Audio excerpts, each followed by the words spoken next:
So here we are at the Roadhawk, checking out what we've been. I press the button. Anything I see, I press the button, and then you forget what you've done until you come back here. So it's 5:30 in the morning.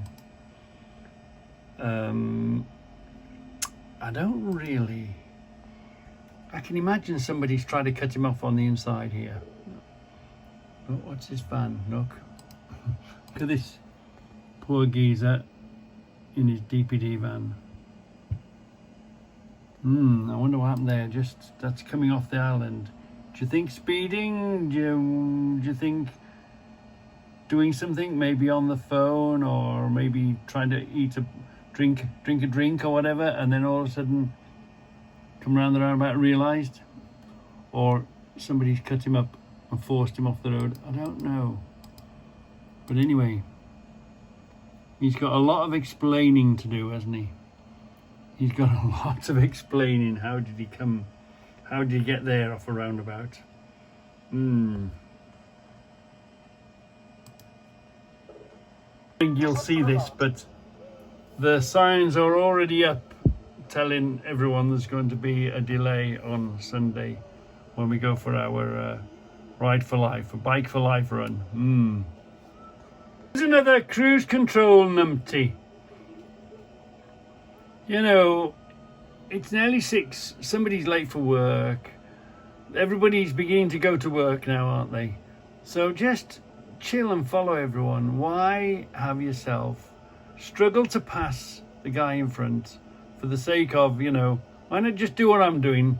Sit behind and do whatever the speed guy in front is doing and just keep a good safe. It's not professional. It's not giving us a good name, is it? Look at all these cars sitting around waiting now, all taking a space, thinking, what a twat.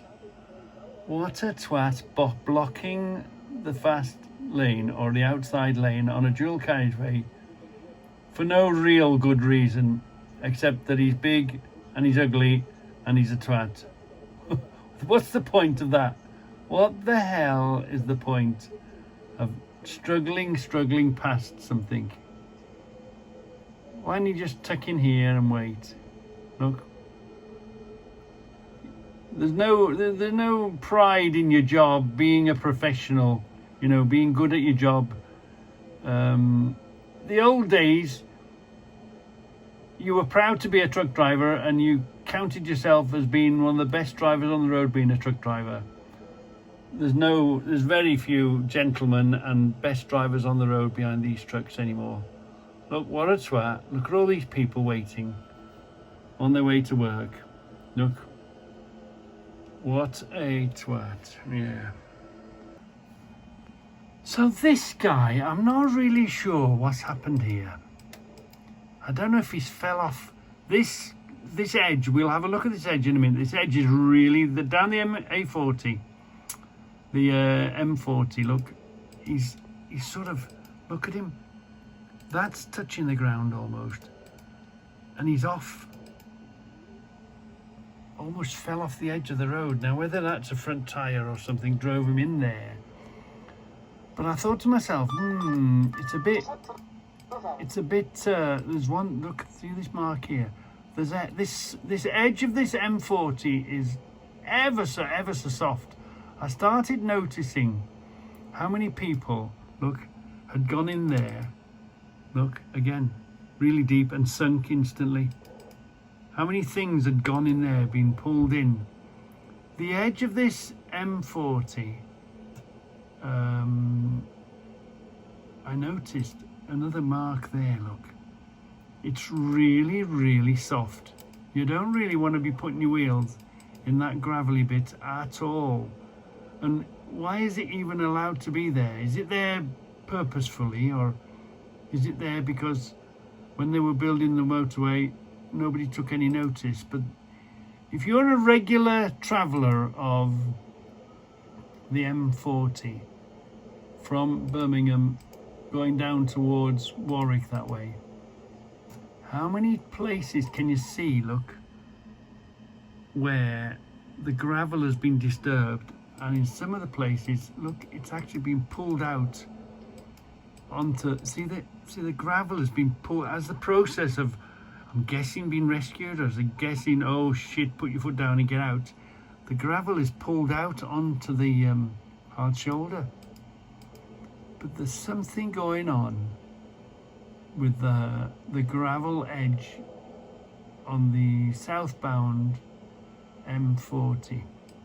It was there just back there, look. You can see the black patches where someone's put a wheel in and it's sunk down instantly. Is that a construction problem? Is that, I can't imagine it being bad ground, because the road wouldn't hold up, would it? But so many places you can see a rut, or something's gone in there, or it's been pulled out and made a hell of a mess. There's a gravel track, look. There's a gravel edge here, and it's in a hell of a state, simply by vehicles going in and on it.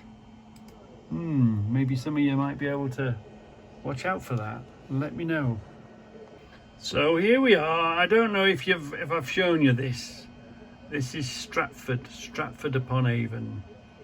It's where the bard, what was he called again? Shakespeare. Yeah. Really, this is where the bike park is. Here behind the bushes, that's where you park your bike. There's a dedicated motorcycle parking along there. So we're going to go over the bridge. Lovely place for a see, you go in there. No, you go in the other side, come out there. Yeah. So let's go over the bridge, see what we see. Lovely place when the weather's nice. You can go for a trip on the canal boats. Here he is. Here's the bard himself up there, look, right in front of us. Shakespeare, there we are. See, we've got Shakespeare up there, look. Yeah, it's a lovely area, and canal boats everywhere. All these are canal boats. There's a nice canal boat, does ice creams and stuff. Lovely cafes, markets. Lovely place to come when the weather's nice. I just thought I was going to show you going over the bridge. It's a bit squeezy, it's a bit tight. You just gotta, there's knobbly bits sticking out. You see, look over there, all the canal boats, look. And over here, I think when I was there, yeah, breathe in, go careful. There we are, lovely.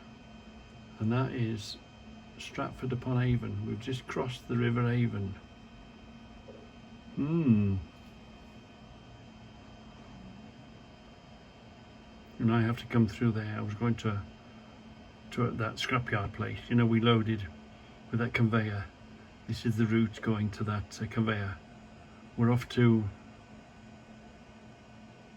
the old airfield. There used to be a drag strip and a bike meeting down here. Whilst we're climbing onto the weighbridge, watch the guy in front screw it round. That van was just in the wrong spot. Oh, it made it really tight. But yeah, again, he's loaded and screwing it round. I chose not to do that. I ended up driving and backing up there and turning around that way. So here we are. We've just been walked in to where he wants us to go. This is that big square. That's the big square that pushed us in. Let's run him forward a touch. We'll have a look at this. Yeah, now come on in. That's the big square that they pushed behind us. And this is the contraption we had to back up onto. And you see, this is where they put the stuff in. This is that conveyor belt thing. They put the stuff in there. The conveyor belt, we have to back under this conveyor belt, and that's how they fed us with the stuff the other day. This is where we were, yeah. Oh yeah, I didn't, I chose not to swing around. I thought I'd give you a look at the place at the same time.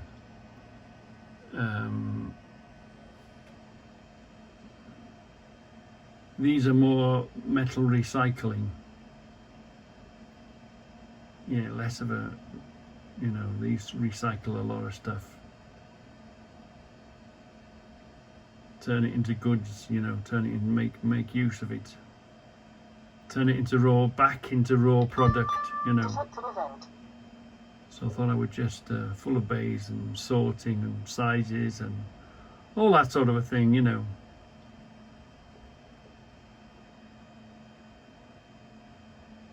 So I thought I'd do this rather than, because of course we're loaded now, aren't we? And we saw on the ticket our total weight was 41 ton. We can go to 44 ton. And the very same vehicles in Sweden do 60 ton. But yeah, our limit over here in the UK is 44 tons. You're clicking and banging because we're changing direction, pushing it out, trying to push the trailer back. They are. And the bobbin is because it's automatic, it's one of them. Yeah, straighten it back up and off we go. Yeah. And then we're on our way. But you still have to watch. You can't take any risks of going on the grass. You can't put your wheel on the grass in case you slip off. You don't want to end up in that ditch there, do you? You don't want the ground, when you're loaded, you don't want the ground to go from under you and pull you into the ditch. So yeah, you have to be very careful. Or if you're going along, you have to drive pretty precisely. You don't really want to. What tends to happen is if you touch the edge it tends to suck you in. And if it's a grass flat, it's okay, but look this side, there's quite a ditch, isn't there? There's quite a drop, isn't there? So you don't want to be doing anything like that. So you have to be aware, you know, be aware that, you know, if anything goes wrong, you're going in that ditch. And you're getting your P45, yeah. Actually, the truck is more comfortable when it's loaded. But when you go on these smaller roads, you've just got to concentrate. Just make sure you don't touch the sides and you get yourself into bother. But, you know, don't pull out. Realise how heavy we are, rolling along like we're like a big sledgehammer, aren't we? You get in our way at the wrong time, at the wrong place, we'll just knock you away. It's like driving a huge big, imagine driving a huge big sledgehammer. Well, that's what I'm doing. I'm driving a huge massive sledgehammer along and you just don't want to get in my way. But I'm driving it as carefully and as, you know, the best I can. Trying to bring it back shiny side up.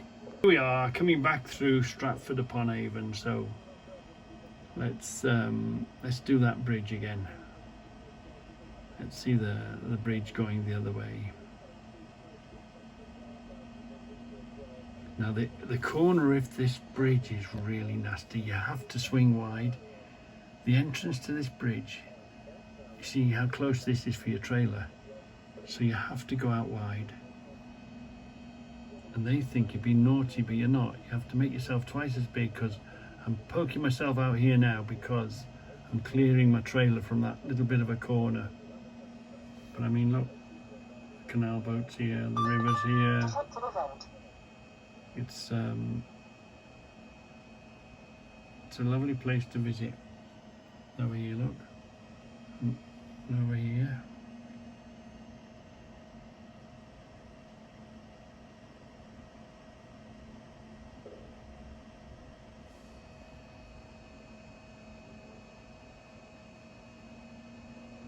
So this is just touching the edge of the town centre of Stratford upon Avon. Well worth a visit if you've not thought of dropping in to have a look. It's a lovely place when the weather's nice. to have a walk around. It's one of the I haven't took you yet, have I? It's one of the bike destinations on a Sunday, this is.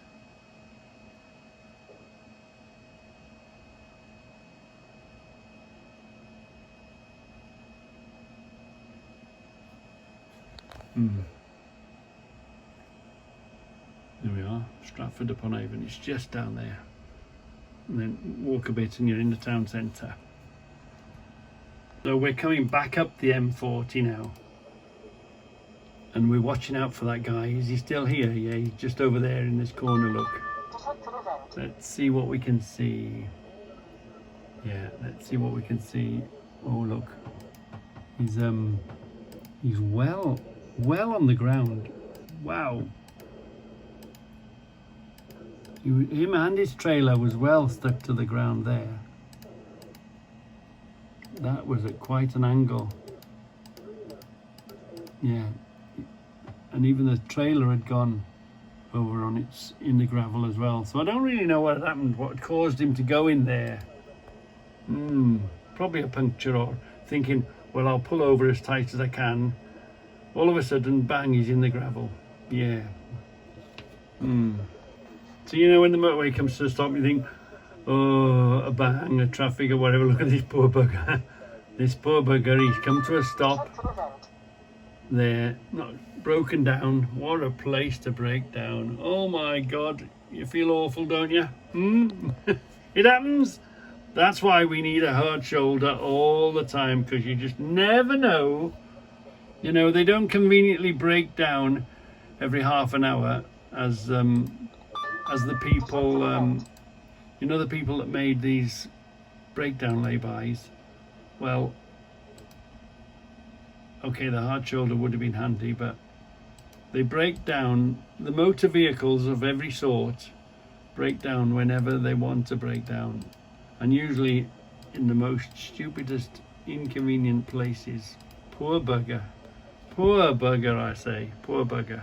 So here I am, coming to get rid of my box. He's having a box on, look.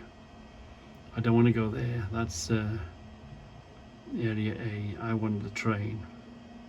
So you have to go up and round. But that's the great thing about the dash cam.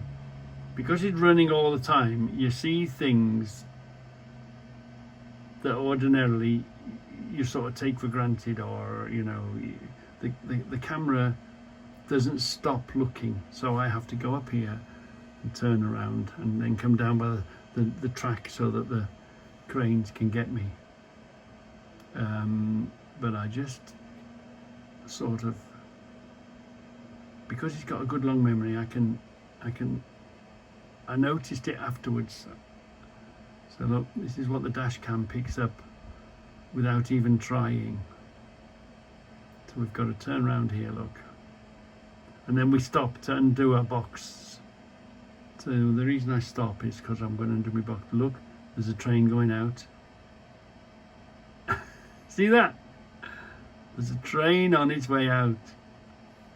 Let's see how long it is, how big it is. So I've stopped here now to undo my locks so that the crane can pick it up.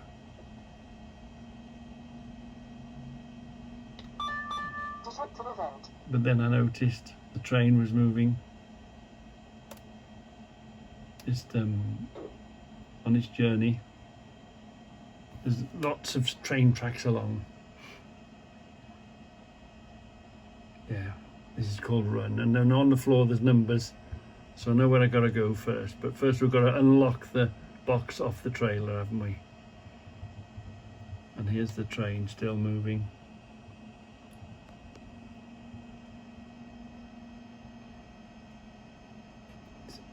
It's a long train. Well, it would have been parked all the way down to the bottom, so the train is this long. Oh, I just walked around the front. Yeah, because you 1, 2, 3, 4, walk around the truck, undo the 4 locks, just climbing back in.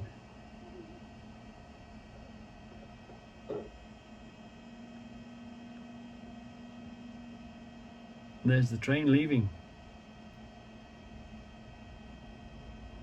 That's a big long train, isn't it? How long is it from here to over there? Well, it's 100 odd places. You know, these gaps here. It's crane 1 is 0 to 55 and train 2 over there is 55 too. It's just over 100, I think 110 or 120, something like that. Yeah, see, we're at 27, so it's a hell of a length, isn't it? Yeah, and we're going to go under the crane.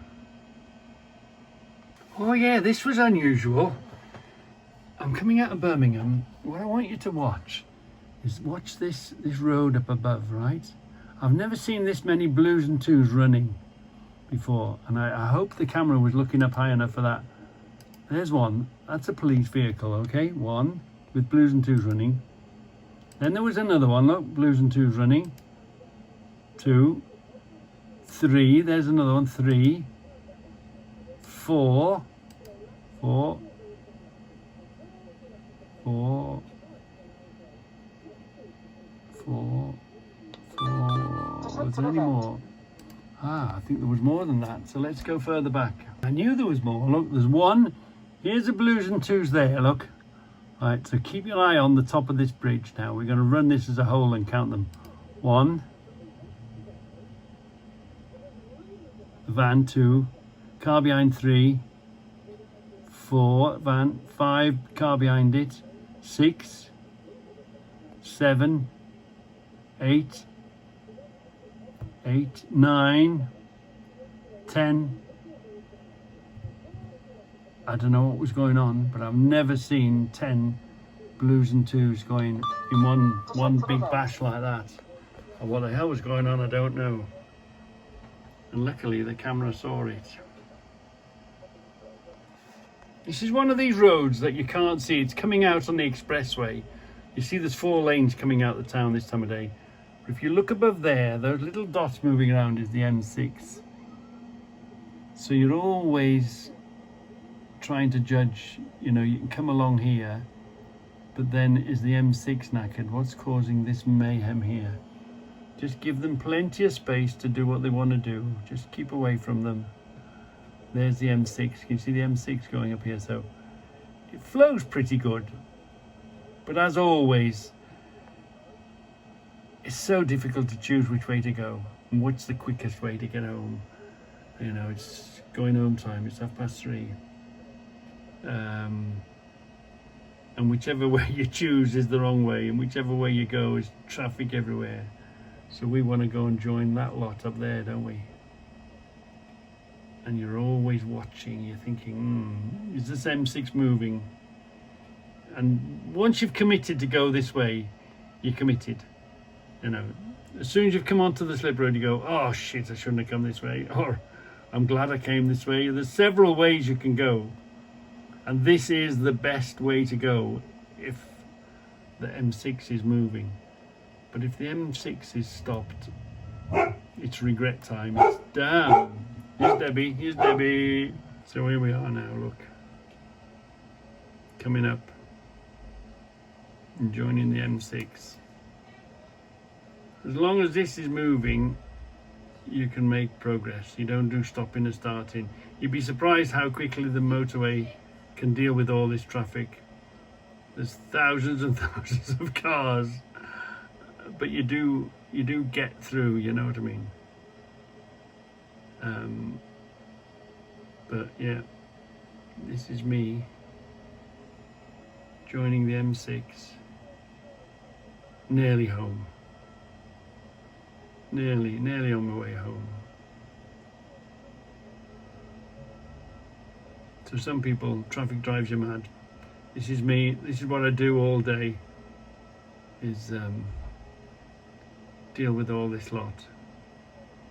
You either love it or you hate it. But I'm sort of in the middle.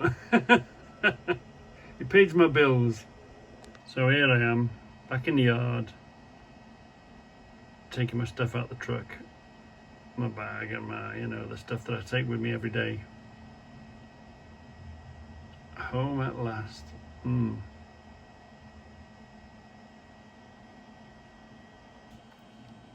Here's a funny one. I saw this guy going up the road. I thought, he don't even look old enough to have a license, that one, and he's got a Ferrari. Well, anyway, let's just go on a little bit. An R8 came behind him, and I thought, he's not going to stand for that. Hold on, let's go a little more. An R8 convertible comes along, and then they both take off. Let's see. Let's see what that saw. Oh, maybe not. Didn't catch it. Oh yeah, I saw this. Look at this guy. You know, we've all done it. The lights have changed on us last minute, but this guy in this white was overly aggressive. Now watch, the lights are on green. It is naughty because you've got an entrance to a roundabout here, so you know these things happen. You get sort of stuck halfway, the lights change on you and you're trapped. But he was aggressive towards these pedestrians. Now watch, that's fine, that's fine, that's fine. The traffic stops, you're trapped. Damn. Now watch, he moved forward to stop them doing that. He shouldn't have been where he was, but you know, circumstances got him there. But again, aggressive driving when there's pedestrians around you, naughty. It's just naughty. And again, this Roadhawk with this massive camera on it, every time it keeps, you press the red button, it keeps that minute, the minute you press the button, the minute in front and the minute behind. It's so it's amazing, the memory that's on it. And look at that, that's nearly a whole day of recording. So it's got plenty of what time did we start? We started recording on that at 5:23, and it remembered and recorded. The red bits are the bits that I pressed the record button on, something I'd seen, and it remembered it all the way to 16:45 when I switched it off. These Roadhawks are amazing bits of kit. Yeah, I run it all the time. Everywhere I go, I run them. This is a Roadhawk with one button, idiot proof, Reggie proof, idiot proof. Every time I see something of interest, I press the button, and that's all you do. It starts up automatically. You don't need to press any menu, just put it on, put the power on it. The little red light tells you it's recording, and the little green light tells you it's got a GPS. And then off you go. And if you see anything, you press the button, and then you can bring it back on, take the chip out. Take the chip out, put the chip in a computer, in the chip reader, put the chip in a computer, and off you go. It's a fantastic bit of kit. Really, really easy, Reggie proof bit of kit.